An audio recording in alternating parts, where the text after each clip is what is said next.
Commission regular meeting, Monday, January 22nd, 2024 at 6 p.m. Roll call, please. Commissioner Duvernay.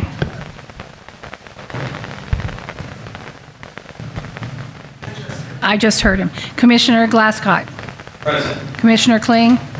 Commissioner Gaylord. Present. Vice Chair Garrison. Present. Chairwoman Maston. Present. All present.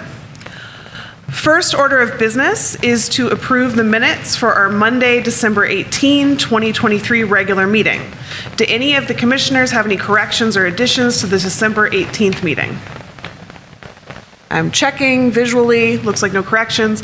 Commissioner Duvernay, do you have any corrections? No. Thank you.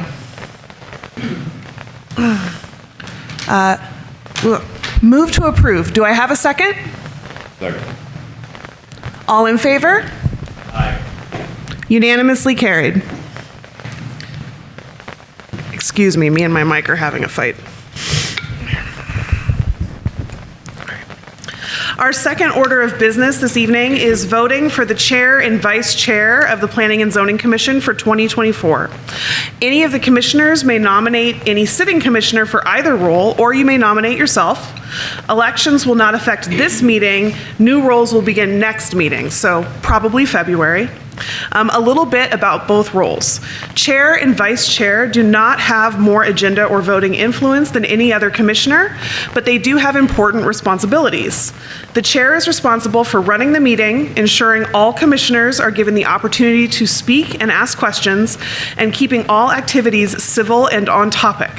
The vice chair is responsible for running meetings in the chair's absence and also traditionally makes motions on agenda items.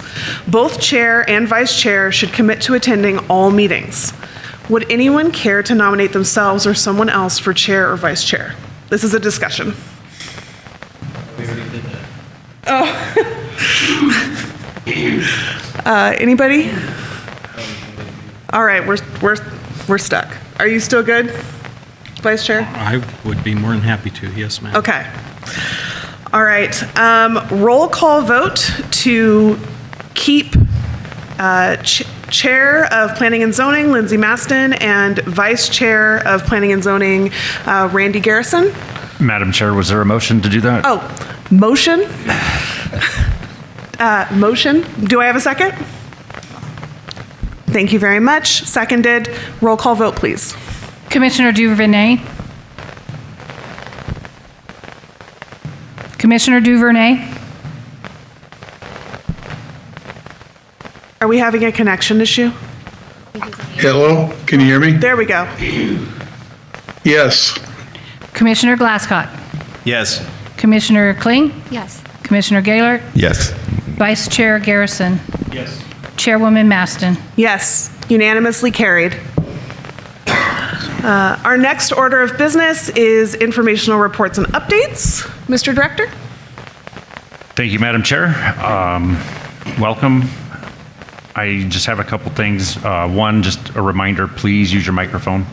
You just have to push button one time, the green light comes on, and you don't have to hold it, and then turn it off again after you speak. It's very important so that the recordings get picked up, those watching at home can hear and know what's going on. As you know, the February meeting, just like January, is just pushed back 1 week due to the holidays, so it'll be February 26th. Let me double check. Yeah, Monday, February 26th. We definitely have some items put on the agenda for that.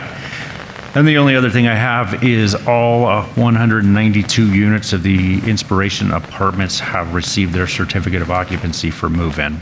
So that entire project is finishing up. And that's all I have. Thank you very much. All right, we do not have any old business this evening, so we are moving straight forward to new business. Those in the audience with us, thank you for attending. Please note that our call to the public tonight is going to be at the end of the meeting. Our first agenda item is a plat approval. This is FP-23-001 on 16 final plat. Thank you, Madam Chair. Commission Tina Hayden with Community Development. Bear with me. Okay. I am presenting a final plat submission for a subdivision called 6 on 16. This is our locator map here. The area in the hash right here is the proposed site. It is zoned R3. It is along 16th Street. It's approximately 1,000 feet north of Elm Street. Let's see. To the north and east, we have another R3 site that is vacant. To the west, we have senior living. And then to the south, we do have planned area development residential or single-family residential. The request tonight is that the commission consider staff recommended stipulations and that the commission submit a recommendation to the city council for a 6-lot subdivision final plat. The area is approximately 0.95 acres. It is zoned R3. The minimum lot size is 5,000 square feet. The proposed lot sizes range from 5,600 square feet to 9,500-ish square feet. Applicant is proposing private streets. We do have easement dedication for emergency vehicle access on the plat. And this proposal is for 6 lots. In the subdivision ordinance, there is an alternative procedure that requires a deed restriction to prevent the future division of lots, and this is for 10 or fewer lots. So this proposal actually applied, and it bypassed the preliminary plat phase. That is why you, the commissioner, are seeing a final plat when you typically would just see the pre-plat, and the final plat would go to the city council. This is the final plat. The areas highlighted in red show the 6 different lots. Areas outlined in blue are the setback areas for those lots. The green shapes, I should also mention that the left here, that is north. We have our north arrow pointing this way. So the green shape to the south here is a drainage easement that allows the Crestview subdivision flows to go onto this property and this area. And then along the along 16th Street, we have some more green forms. These are easements for sidewalk and public utilities.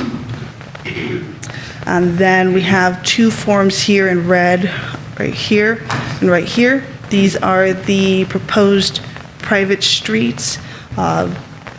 They are shared among the different lots, and the property owners will have that ingress-egress access as well as that emergency vehicle access.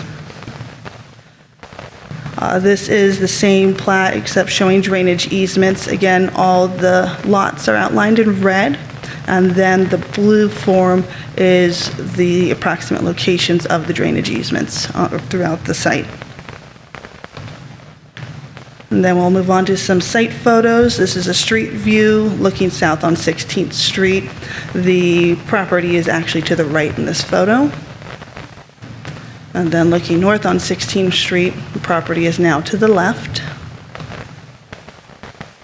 Adjacent properties to the east. And this is looking at the vacant lot across the 16th Street. This is the adjacent properties to the south, looking at the single-family residential in that planned area development zone.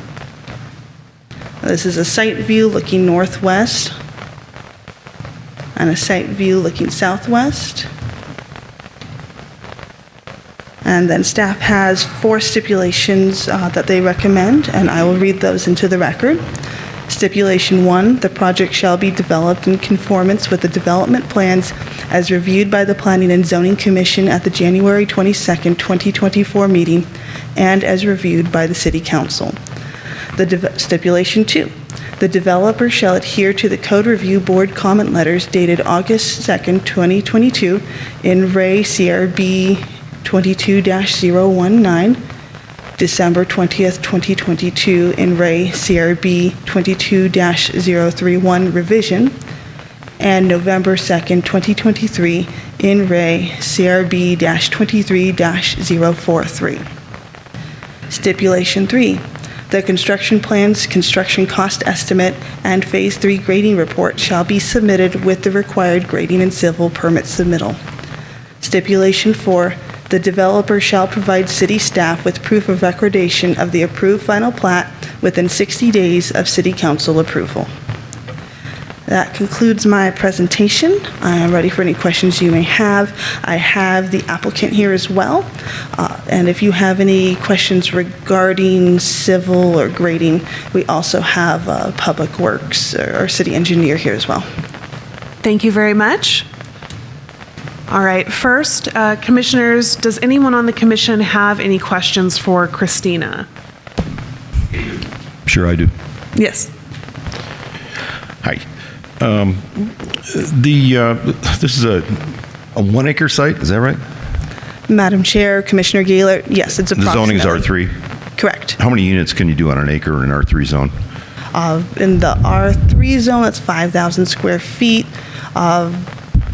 For 1 acre, we typically allow 29 units per acre in the R3 zone. Okay, so the existing entitlement is 29 units. You got 6 lots. Mm-hmm. These are single-family homes? Correct. Is there any indication of the size of the structure? Are they limited by the deed restrictions or anything like that? The deed restriction will not limit the structure size. It just limits the lots from being further divided in the future. So these are essentially multifamily lots? R3 does allow for multifamily and for single-family residential. Commissioner Gaylord, I would also like to point out, I believe about a year ago, the applicant actually was considering multifamily residential. They actually had a design review application to bring to the commission, but they decided that they wanted to go with single-family residential instead. Sure. I just have one other question, and the rest of them are for the applicant. Do you know the distance between those 2 driveway points? I'm going to go back just for visual reference here. We're talking, okay, so the distance along the street there, there's not a dimension that I can see. This was reviewed by Public Works and the Fire Department. They didn't have any concerns with the access points. Well, my concern is with the subdivision code. Isn't there a 150-foot setback or distance requirement between I think that actually comes from the zoning ordinance. I may be wrong. It's been a while since I looked at the R3 zone, but I was just curious about that. Director Ellis, would you be able to assist? Yeah, Commissioner Gaylor, there is that dimension in there. I'd have to search for the specific language, but there also are exceptions that could be made to it. That's the only question I have at the moment. Thank you very much. Do any of the other commissioners have questions for Christina? Commissioner Duvernay? No. Thank you. All right, at this time, we would like to speak to the applicant. Hello, please introduce yourself for the record and give a brief overview of the project. Sure. Daniel Fox. I'm an architect and a general contractor in Arizona. Done some development in the past, not so much up north here, but in the valley. And this opportunity was brought to us a year and a half ago, and I like the site, and I created some fairly unique home designs, very contemporary, different than most you might see in Cottonwood. And as soon as we get the final plat approved by the council, then we're ready to go. So the homes, you had asked about the size of the homes. They range from 1585 to, I've got 2 two-story units in there out of the 6 that will be about 2,200 square feet. 3-bedroom, 2.5 bath. The others are 3-bedroom, 2-bath, single level. And I would call this a cluster development. They are definitely single-family detached homes. So. Thank you. Yeah. Do any of the commissioners have questions for the applicant? Sure. Yes, go ahead. First, with regard to the density issue, are you prohibiting multifamily development on the site with the deed restrictions? Well, the design as it is now doesn't promote multifamily. These are all detached. How do you access the two in the back there, the lower right corner? The lower right corner. Are you Single-family homes, they access that single driveway there? Okay. Or this, right? Is there a connective, I couldn't tell what was going on there on the All the lots the have. driveway to the north. Yes, all the lots have driveways. In fact, if you're referring to this one, If you were to draw a line between the two driveways behind that lot on the street, is there a connection there? Is that like a parking area? What is that? oh, right, Between the two driveways? there's a driveway to this lot here, this right here, if you can see it on the, there's a driveway here that is private, and there's a driveway here, here's the garage right here, that's private. So the streets, the common area streets get from 16th Street to point B, C, D, basically to each house. And same with here, and the drives are little over 20 feet wide per your standards. And they all have front yards. They have 15-foot rear setback, setbacks from the buildings. So there's no connection between the two driveways? No. Okay. All right. No. Any other questions from the commission for the applicant? I have one more. Yes, please go ahead. What are we doing along the streetscape? Is that just a sidewalk? There's a sidewalk, but I intend on presenting, once the plat is approved or part of that process, we're going to landscape along 16th Street. I will probably put a permanent masonry wall around the perimeter of this site, and we'll do a combination of masonry and ornamental iron along 16th Street. But my intent is to landscape some of the common areas, even interior, just to dress it up a little bit, make it more marketable. Is there a design review requirement for any of this? I don't think so. Commissioner Geeler, since this is not a PAD subdivision, no, there is not. Okay.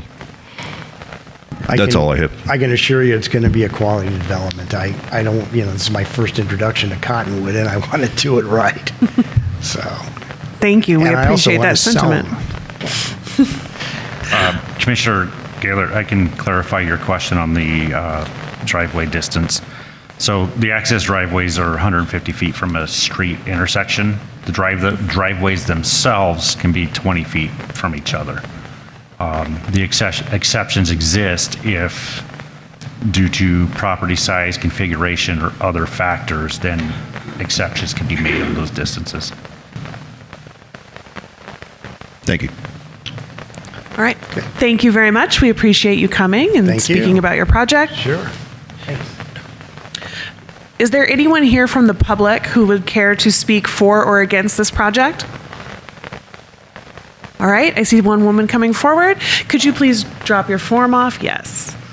And introduce yourself in the microphone for the record. Right. I am Joy Mosley, and I'm a member of the Board of Directors of the Crestview Ridge HOA, which is next door to this development. We're pleased with the 5-foot drainage.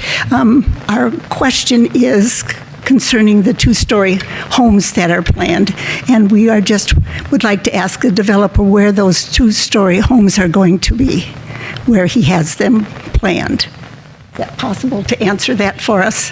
Yes, the developer may come forward and answer. Each of the lots have a designated home design for them. Please speak into the mic. Oh, sorry. Each of the lots have their own designated home structure that we've designed. I've designed 3 different models, 2, 2, and 2, so the 2 stories are right here.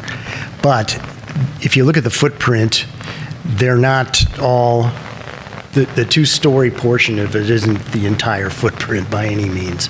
I have the pictures of the homes if you'd like to look at them.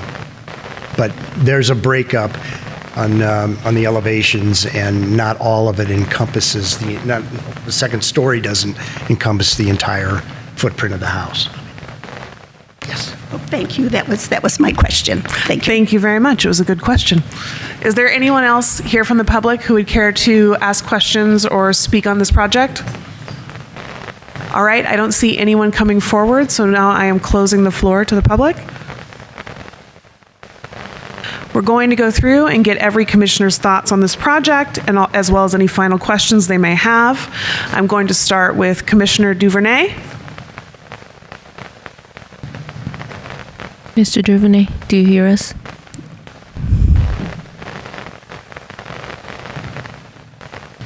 Is he there? Mr. Duvernay, can you unmute your mic? Can you hear me now? Yes. Yes. How contemporary are these designs? I mean, the surrounding homes that I was able to see in the photographs look pretty Southwestern style. Are these designs, without seeing any elevations or any of the shape of the homes, I guess I'd like to see some of those if the renderings are available. They are. Madam Chair, Yes. I'm going to interrupt real quick. Yes. We cannot can't- discuss the design of these homes. It is part of a single-family subdivision. The only way the commission can is if it's part of a PAD Or a design Okay. review. or a design review, but single-family homes are not subject to design review. Thank you. You said Yeah. that more succinctly than I would have. I apologize, Mr. Duvernay, for not clarifying that right away. That's fine. Thank you. Thank you to the applicant. Do you have any further thoughts on the project, Mr. No. Duvernay? No, I think everything else looks good. I'm sorry, you broke up a little bit. I think everything else looks fine. Thank you very much. All right. Commissioner Gaylord? I'm fine with the project. I just want to point out that once the plat is approved by council and recorded, these lots can be sold individually. They may or may not build them or develop them. I have no question concerning, your ambitions or your motives. They're fine, I just think that we should understand that once it's approved, they can be developed individually. There may or may not be a program or any kind of unifying, design that goes along with that. My only concern there is the streetscape and what we're getting, regardless. Not right now.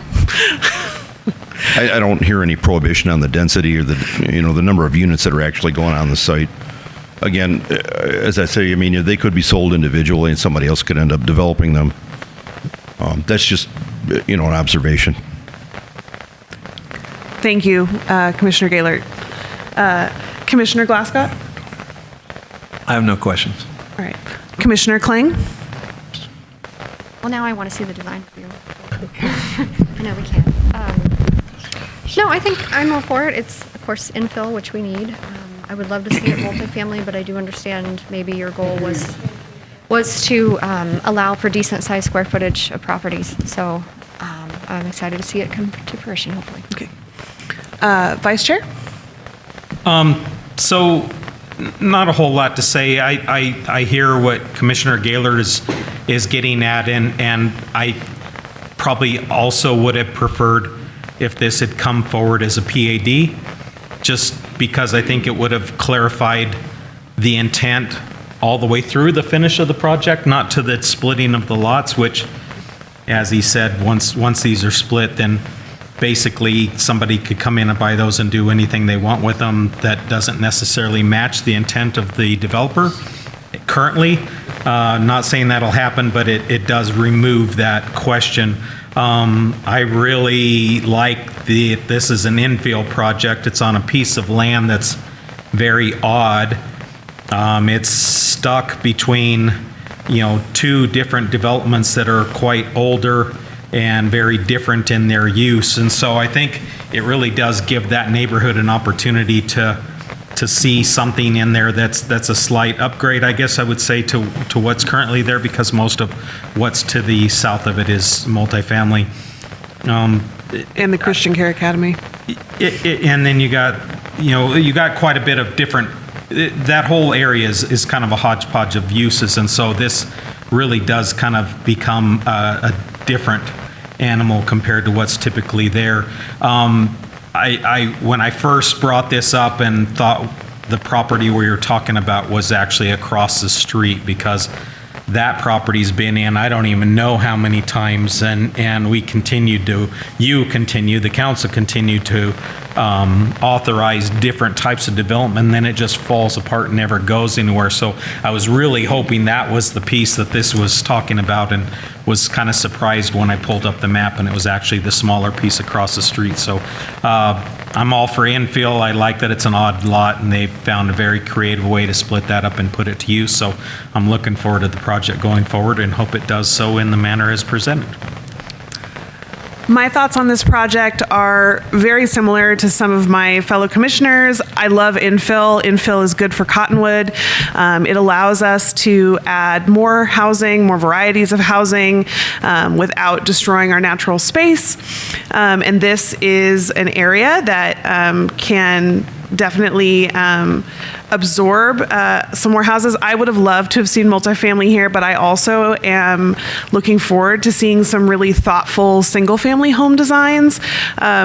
In terms of the driveways in the street, I think the fact that this is so small really sort of eliminates any concerns about traffic. And I also think that the way that the applicant spoke about improving the streetscape is a point in their favor. So with that said, I believe that we are ready to entertain a motion, Mr. Vice Chair. I move to recommend approval of the final plat for 6/16, subject to the stipulations that staff has read into the record. Is there a second? Second. Thank you. Roll call vote, please. Commissioner Duvernay, Yes? Commissioner Glasscott, Yes. Commissioner Kling, Yes. Commissioner Gaylor, No. Vice Chair Garrison, Aye. Chairwoman Maston. Yes. Motion carried. Congratulations. Thank you. Our second agenda item this evening is also a plat approval. This is relatively unusual for us to have a few of these. This is FP-23-002, Mingus Views Final Plat. Thank you, Madam Chair. Commission, Tina Hayden with Community Development. I have a final plat proposal for Mingus Views subdivision. The site is located on Marauder Drive, and there's 16th Street just to the east. As you can see, the site itself and all surrounding zoning is R1, single-family residential. To the east and south is church property, which is a permitted use in the R1 zone. To the north and west is residential, mostly single family, except for to the north, there are some fourplexes here. These are illegal non-conforming. I believe they were permitted before the zoning ordinance was established in 1979. And the request tonight is to consider staff recommended stipulations and to submit a recommendation to the City Council for a 10-lot subdivision final plat. This property is 2.73 acres approximately. The R1 zoning has a minimum lot size of 7,500 square feet. Lot sizes for the proposed lot sizes range from 7,600 square feet to 28,900 square feet. The applicant is proposing private streets, and there are easement dedications for emergency vehicle access along these streets. This proposal, just like the previous one, was able to take advantage of the process requiring the deed restriction to prohibit the future division of lots because they have 10 or fewer lots. And again, this bypasses the preliminary plat phase. Here is the proposed plat. All lots are highlighted in red outline. The setback area is the blue outline. The T-shaped red form here are the proposed private streets. We have Mingus Views Lane here and Wyatt Way here. They are not connecting with any other, or Wyatt Way is not going to connect with any other streets except for Mingus Views, which will connect to Marauder Drive here to the north. Between lots 5 and 6 and lots 7 and 8, there's this little green form here. Those are public utility easements. And then this blue form here is a drainage easement. And this is a street view looking west on Marauder Drive. The property is located to the left in this photo. Looking east, the property is now to the right on the photo.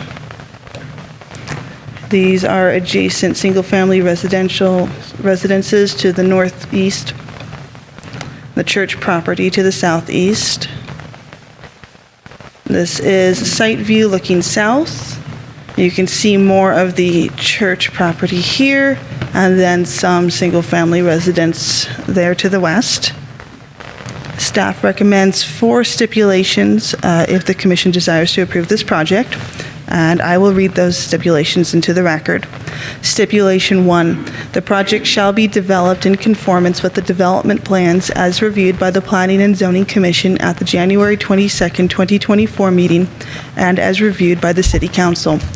Stipulation 2, the developer shall adhere to the Code Review Board comment letters dated September 7, 2022 in Ray CRB number 22-031, April 12, 2023 in Ray CRB number 22-031 revision, and November 2nd, 2023 in Ray revised CRB-23-041.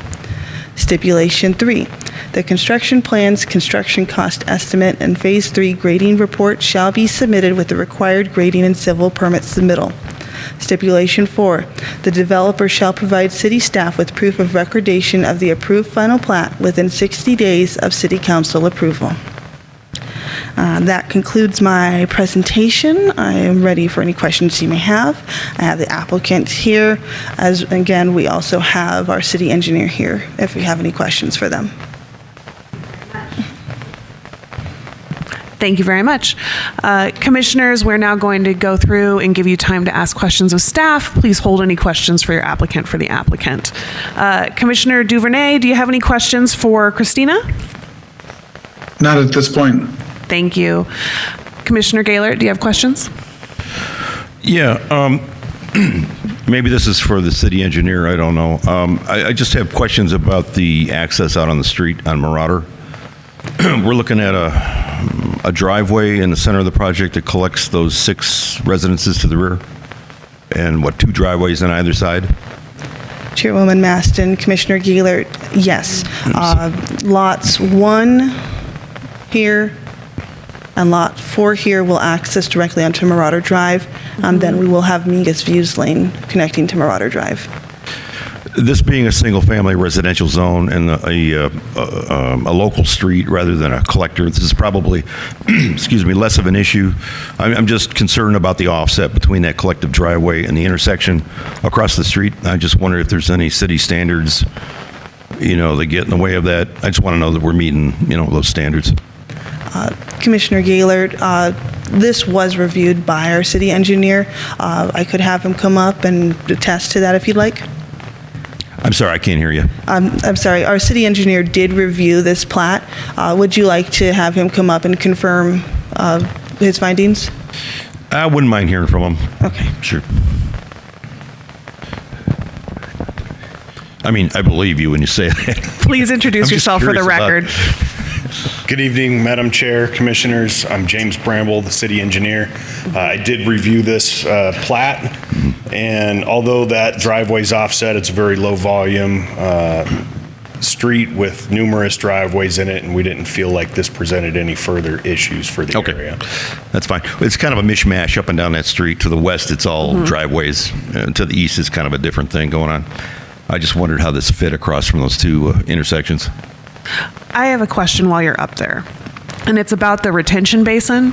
So the retention basin is up against the back, and these are all private streets, correct?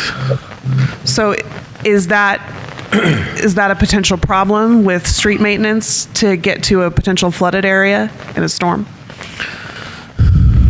Madam Chair, not that I'm aware of, this retention basin or detention basin would be the responsibility of the HOA or whoever owns that detention basin. It backs right up to a wash and would outlet to that with no increase in peak flow. Thank you. Do any of the other commissioners have questions for the city engineer? Just one more. Yes, go ahead. It's a T-shaped private street. We're calling it a street, right? It collects multiple residences. Madam Chair, Commission, yes. Okay, it's built to public standards. This is not built to city standards. The subdivision code says they're supposed to be built to public standards. I'm just curious about that. Do we have an exception for that? With private streets, the design can vary from public streets that we would accept into city maintenance. Really what falls here is what's acceptable to the fire department for turnaround and access. Okay. That's all I got. Thank you very much. Thank you. Are there any further questions for city staff? All right. Thank you. Would the applicant come forward, please, and introduce yourself for the record? And please just say a few words about the project. Yes, ma'am. Good evening. My name is Joe Mulcair. I am a longtime resident of Cottonwood. I build homes. That's what I do. This is a project that we've actually been working on for a couple of years. We're going to be trying to build smaller homes and kind of mimic a old Clarkdale theme. I want a craftsman style. I'm known for my craftsman and farm homes. I want something affordable that I can possibly reach out to maybe first-time home buyers. I have the ability to do that, building my own homes.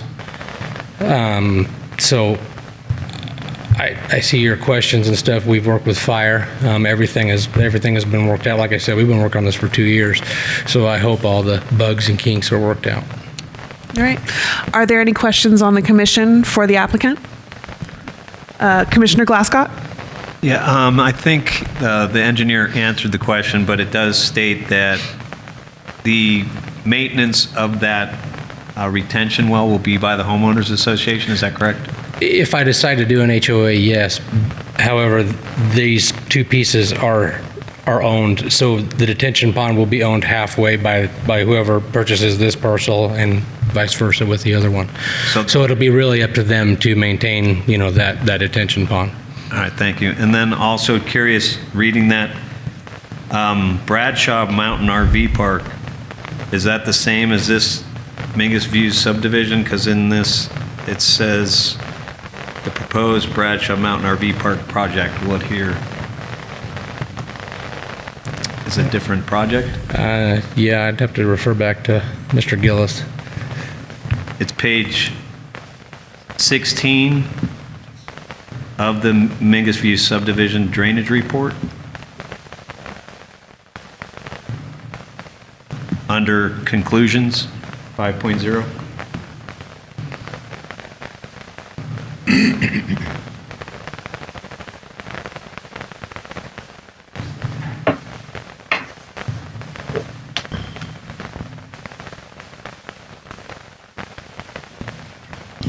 Oh, I found it. So that is on page 165 of the PDF.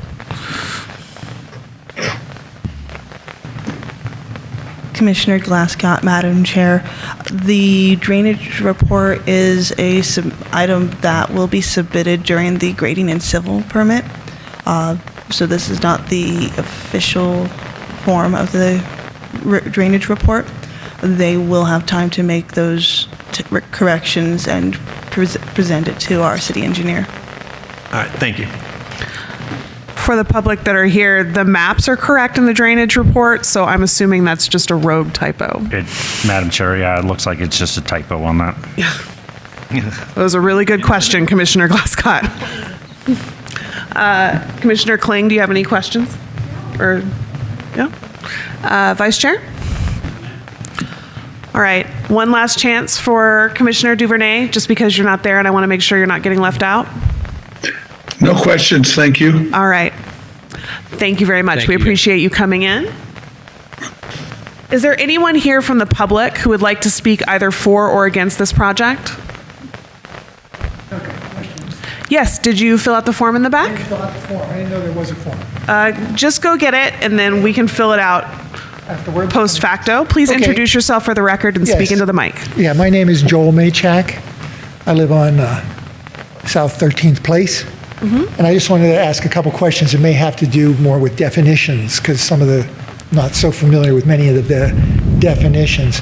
You say it's these are private streets. Will they be paved and curbed with drainage? Are you answering? Who's that? So this is one of the items that the applicant will have to submit in the grading and civil permit is the construction plans and the construction cost estimates. So that will be reviewed by our city engineer. And as he said, since they're private streets, they don't have to be built to city standards.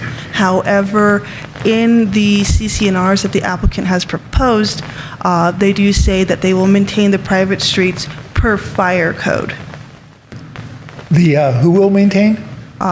The property owners, if they individually or if they create a homeowners association, will maintain those private streets per Okay, so fire code. once the street is installed, and it's not to regular standards, so it's probably not going to have curbs. And once it's installed, each individual homeowner is responsible for half of the street maintenance, right? Correct. It is on their property. They will be responsible for that unless they form a homeowners association, which will take over that role. Okay. And the drainage, I'm not familiar. The blue hashed area, that's a drainage pond. Is that right? Is that what that indicates? Detention. Yeah. I highlighted it because it's a drainage easement running across the properties, meaning that no walls or buildings can be erected in that area. But this is meant to be a detention basin. Okay, yeah, my only question about drainage then is that right to the south of the property is a wash, and it drains into a sewer pipe that goes under Cottonwood Square Commons. I just hope it's adequate to allow for that new surface drainage. So all of the improvements, again, will be reviewed by our city engineer in that civil and grading permit. Okay, I including guess that. those are my only questions. Thank you very much. Thank you. So just as a reminder to the commissioners, this is a little unusual for us. With a plat review, there's no design review element, and that includes things like curbs. However, these are good questions and things to think about the roads and the drainage. Are there any further comments or questions from the commissioners or from the public? Yes, I have one. All right, I'm going to close the floor to the public because I'm not seeing anyone come forward. And Sorry. Commissioner Gaylor, please go ahead. I did that bad. But that was For the my fault. applicant, what are you planning to build on the streets? Applicant, you may come forward.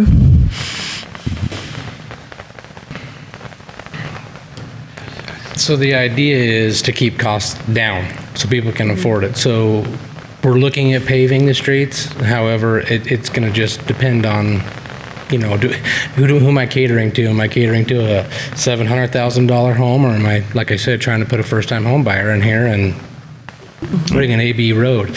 I mean, if you look at the subdivisions next to it, most of them are AB roads. So, I mean, I'm not doing really anything out of the ordinary, per se. So we're paving the roads, no curb gutter sidewalk. Correct. I mean, that's also helping me keep costs way down. Okay. And these are apart from the subdivision standards. I realize they're private streets, but if we're going to accept that, I just think that should be highlighted in our motion or action or communicated to the council. They should understand that. Quick, fine with while the applicant's up there, a quick question for staff. Is it appropriate or possible for the commission to suggest the formation of an HOA?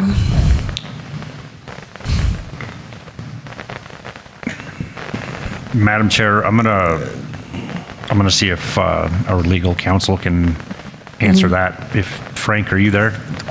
I am. Are you able to hear me okay? Yeah, Yes. you're great. Okay. Actually, that's really not something that is of concern to the city. I mean, you can suggest it, especially in a case like this where there's going to be a drainage basin that, you know, you would hope is going to be maintained by more than two individual lot owners, and private roads that you hope are going to be maintained by more than just the folks who happen to have a little piece of the road on their property. So yes, I can understand the desire to ask, but in essence, it ends up being a private decision. There's unless the city creates an obligation in the code for common subdivision infrastructure to be maintained by an HOA. And at this point, as far as I can see, there isn't that language in your code. Some cities and towns do have that, but in the absence of that, there's really no way to insist. But to simply put it out there is fine. Okay. Thank you very much. Thank you very much. Sure. All right. Any other questions or comments from commissioners? All right, I am not seeing any. So at this time, we're just going to go through commissioner by commissioner and sort of take a final word. Commissioner Duvernay, any thoughts on this project you would like to share? Well, I think it satisfies the need for low-cost housing, which I think is very attractive. The road concerns could be a maintenance item depending on number of residents that actually occupy that subdivision. The burden could fall on a minimal amount of people involved in there. But it is a private structure, I understand, and I understand the developer's reasoning for trying to keep the cost down so that he can sell the housing at a more reasonable price point. With that said, I don't have a problem with the applicant and what he's proposing. Thank you, Commissioner Duvernay. Commissioner Gaylord? It's a small site and they're bounded on all sides by other stuff that's going on. It's kind of hard to work with. They're entitled to 10 units. I think it works fine. I'm a little concerned about the streetscape, but if it's meeting the code, it's meeting the code. Thank you. Commissioner Glasscott? I'm in agreement with Commissioner Duvernay in regards to the fact that he's making an effort to make more affordable housing available, which is definitely a needed option here. Thank you. Commissioner Kling? I would right echo into it. fellow commissioners that affordable housing is something we don't have enough of and we don't see enough of, and so we're thrilled to see that. Thank you. I'm wondering if something similar to like a CFD bond could be an option for the drainage. I don't know if you're familiar with that. It's exercised quite a bit in like South Phoenix and those areas where the infrastructure is paid for over time, split through over the years, where it's not an upfront cost for you, the developer, or the potential homeowners, but done over time. It's usually for water and utilities, but in this case, it would be potentially an alternative solution than an HOA. Something to think about. Vice Chair. So, once again, we're presented a very unique property that is also an infill project. This is going to butt up against some newer construction there to the west, but everything surrounds it is quite old and well maintained, but quite old. And so I think this really continues to bring another great opportunity into this neighborhood, because they're basically in the same neighborhood if you want to look at the overview of their placement with each other. And and it also fits in with what's built around it. For the most part, there's some multifamily across the street on a couple of these places, but for the most part, you're in a single-family residential space. And I think, one thing Mr. Mulcair's done is he's taken quite a few very unique lots around town and created a very nice product. And he's kind of, like he said, he does this craftsman style, and it tends to move fairly quickly. It's attractive, and it still fits into the neighborhoods they're built into. So I think this is going to be a great upgrade for this area, and I think they'll sell very well. And once again, it's going to be, small lots, smaller homes, great single family. So I think overall, this is a great way to use this lot, and I think it's going to be very efficient. So I also have some questions about the long-term responsibility of the roadway and of the drainage.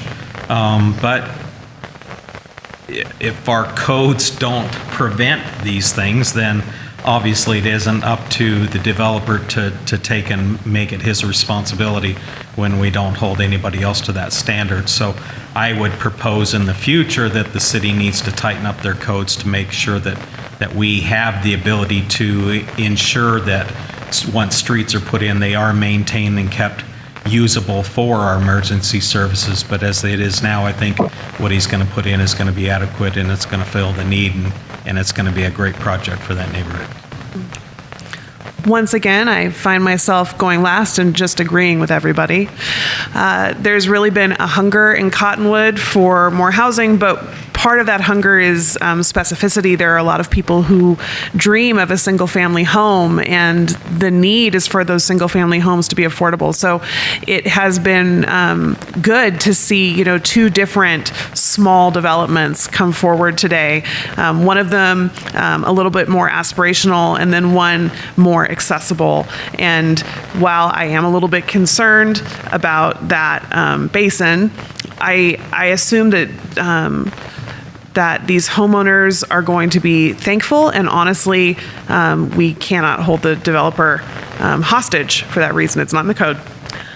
So with that, we are ready to entertain a motion. Sorry. I move to recommend approval of the final plat for MINGUS Views, subject to the stipulations that staff has read into the record. Is there a second? Second. Thank you. Roll call vote, please. Commissioner Duvernay, Yes. Commissioner Glasscott, Yes. Commissioner Kling, Yes. Commissioner Gaylor, Yes. Vice Chair Garrison, Aye. Chair Maston. Yes, unanimously carried. Congratulations. Next, we have a conditional use permit request. This is CUP-23-011, 48 fried chicken, additional signage. Slightly less serious. Thank you, Madam Chair, Commission. Tina Hayden with Community Development. This presentation was put together by our Assistant Planner, Clover Pinion. She just could not be here. She's not feeling good, so I'm going to take over in her place. We have a conditional use permit regarding signage for 48 fried chicken. Here's our locator map. The site in question is right here in the hash area. It is C1 zoned, surrounded by C1 zoning commercial uses. The request here is to approval to allow 2 additional signs in the C1 zone. We ask that you consider staff recommended findings of fact and consider staff recommended stipulations. The parcel is approximately 0.05 acres, C1 zoning light commercial. The applicant is requesting 130 square feet of signage for all 6 signs. Per the code, they're actually allowed 200 square feet. Also, this 130 square feet is what is currently present, and they're just wanting to swap out the content of the signs and keep the same square footage. Per the code, the applicant is allowed to have 2 signs per street frontage. The zoning ordinance does allow the commission to grant approvals for additional signs. They are requesting 3 signs per street frontage, so a total of 6 signs. As I said, they plan to keep the same dimensions utilized for what's currently there. It came to our attention when the applicant was wanting to switch the signs, it came to our attention that the Merck and Asteria had not received the proper approvals, and that's why we're bringing this to you now to have a conditional use permit approved for that signage count. This is the pictures of the existing and proposed signage. On the top, we have the proposed signage showing the 4-8 Fried Chicken logo and signage. And then on the bottom, we have the existing tasting room in Asteria. Again, they're keeping that same square footage, not adding on any additional signs. These are the site photos. This is looking east on Pinal. And the site in question is to the left here. I'm looking west across Main. Looking north, our site is to the right here. We're looking north on Main, and then looking south on Main. In order for the commission to approve a conditional use permit, they do have to make findings. First one is regarding general findings that the proposal will not be detrimental to the health, safety, or welfare. These existing signs have remained for some time with no detriment. The dimensions will remain the same. The second finding of 3 is compatibility with surrounding uses. The proposal needs to be compatible with surrounding uses. All the surrounding uses are C1 like commercial uses, so there's really no change, no effect on the surrounding uses. And then the last finding that the commission needs to make regarding traffic and circulation, we just need to ensure that there's adequate access to public streets. The signs, again, have been there for so long, they have not affected traffic or circulation. Staff does have 2 stipulations to recommend. The first one, and I will read those into the record now. Stipulation 1, the project shall be developed in conformance with the development plans as reviewed by the Planning and Zoning Commission at the January 22nd, 2024 meeting. Stipulation 2, the project shall comply with all applicable sections of the zoning ordinance, including, but not limited to, Section 405 signs, general provisions, and outdoor lighting code. That concludes my presentation. The applicant is not present here. The commission can choose to table if they do have questions for the applicant. Otherwise, I'm prepared for any questions you may have. Thank you very much, Christina. We're just going to sort of open the floor to the commission at this point. Does anyone have any questions for staff about the signs? Go ahead.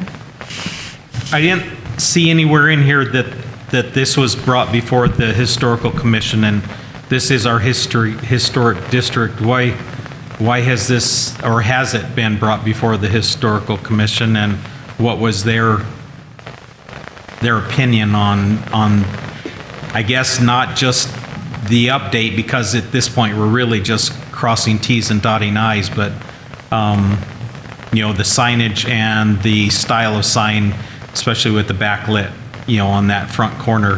Has there been any concerns from that group, or is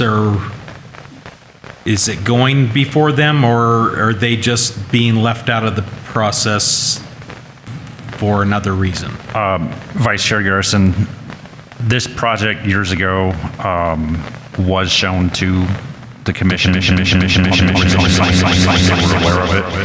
Since it's all existing, the signs they're essentially just changing out the sign face. They could ultimately do it if they weren't asking for that extra sign without going to anybody, but because something was missed years ago when they did that, they didn't get their CUP, they technically need to. So to to take this to the Historic Preservation Commission at this time, just for that sign face change, isn't a necessary thing. So you're saying they actually have reviewed this at some point in the past, and so they've had their shot at Correct. making sure this fits in? Because I mean, really, at this point, all we're doing is approving an upgrade to the signage and It's a maybe some technicality. color changes, but obviously it's going to be very consistent with what's already existing and not a blaring change. Correct. So, okay, that answers my question. I appreciate that. Thank you. All right. Any other questions for staff? Commissioner DuVernay? I see no problems with it. It's existing square footage and it's just a logo change, basically. Agreed.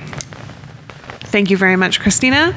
Is there anyone here, I don't think there is, who'd like to speak for or against? Okay, I'm closing the floor to the public. Are there any final remarks from, yes, go ahead. Just curiosity, how did we calculate the signage for this? I don't want to waste too much time on that because it's already there, but it's 1-to-1, right?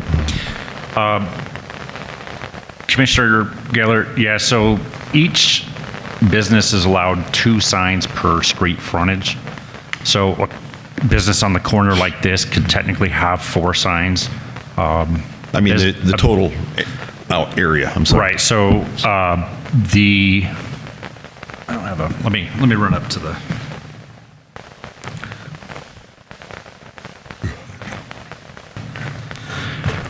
So we count the entire sign box, I guess you could say, right here, would be counted as a square footage on both frontages. But it's based on frontage. It is based on frontage. And then this length of this right here is the same. And then basically this entire structure right here. So the entire site is allowed up to a maximum amount of square footage. If all of these signs together equal or are under that square footage, then that's fine. They're looking for the CUP for the number of signs as well. How much frontage do we have? I'll have to pull up the site plan. It's like 150 or something. Do we have a site plan on here, Tina? I did not have, there was no site plan on There isn't. this. There was Okay, just let the me- elevations. The original lots were 20.8. Fairly consistent. There's Probably this 125. very Let me vague jump Google back over screenshot. here. I can measure, do a kind of a small measurement here. We're on Pinal, right? Okay. So the Pinal Street frontage.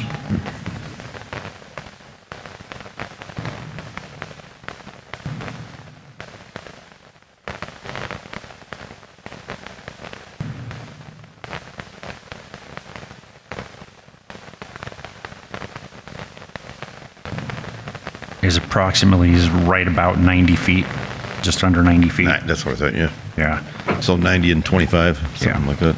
It's 115 feet of frontage, and we have how many square feet of signage? 130. The allowed square footage is 2 feet, sorry. The allowed square footage is 200 square feet. That's the maximum, right? Yes, and But- what is current and is being proposed is 130 square feet. Doesn't it say 1-to-1? That's just the cap, the 200, Yes, the 200's a cap. the cap, but They never hit their cap. the amount that's allowed is 1-to-1, right? 115? I'm going to pull that up real quick. That's what I thought the rule was down there. But anyway, I just wanted to say, if we're going to allow more signage down there, let's just change the code. I just want everybody else to be able to do the same thing without going through this. That's all I really have to say. If they're just replacing the sign that's up there now, I'm fine with it.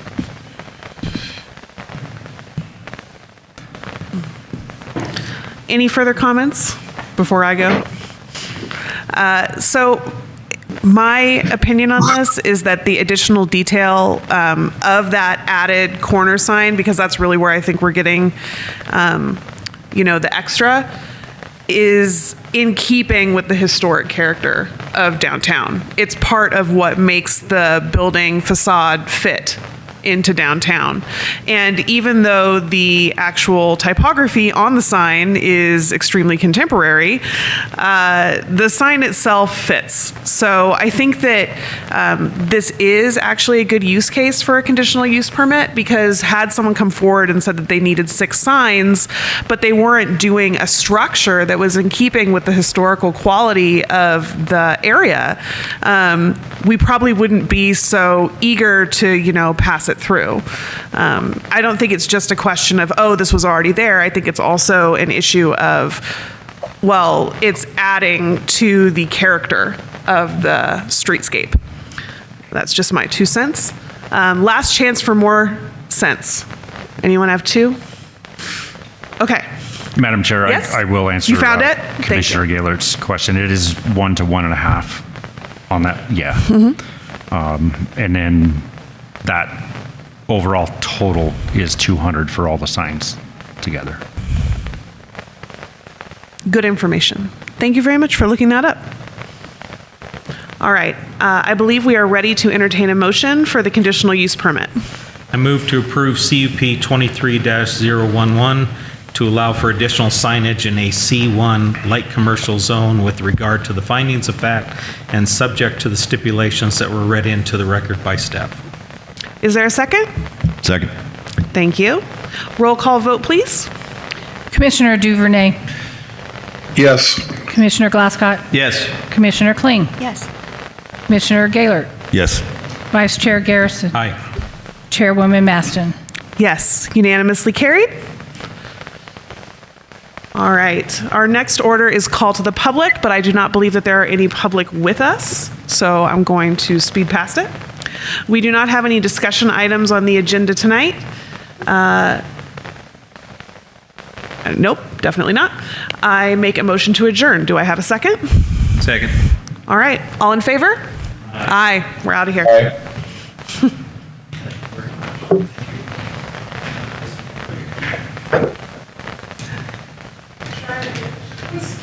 Thank you, everybody, and have a good night.